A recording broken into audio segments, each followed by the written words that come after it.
1996 വരെയുള്ള ഇപ്പോഴത്തെ ചെറുപ്പക്കാരുടെ ഒരു കാലം.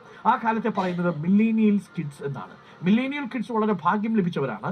അവർ സ്മാർട്ട് ഫോണുകൾ കണ്ടു, സോഷ്യൽ മീഡിയ ആപ്പുകൾ കണ്ടു, അതേസമയം തന്നെ ഒരുപാട് കൂട്ടുകാരെ അവരുടെ മൈതാനങ്ങളിൽ നേരത്തെയുള്ള തലമുറ സൃഷ്ടിച്ചു. മില്ലേനിയൽ കിഡ്സ് ആണ് എനിക്ക് ട്രാൻസിഷൻ കിഡ്സ് എന്ന് പറയുന്നത്. അത് കഴിഞ്ഞാൽ പിന്നെ വരുന്നൊരു തലമുറയുണ്ട്, അടിച്ചുപൊളി 1996 മുതൽ ജനിച്ചവർ. അവരെ പറയുന്ന പേര് 1996 മുതൽ 2012 വരെയുള്ളവരെ പറയുന്നത് സെഡ് ജനറേഷൻ എന്നാണ്. ജനറേഷൻ സി എന്ന് പറയും. ഇവര് ഭയങ്കര മോഡേൺ ആയിരിക്കും.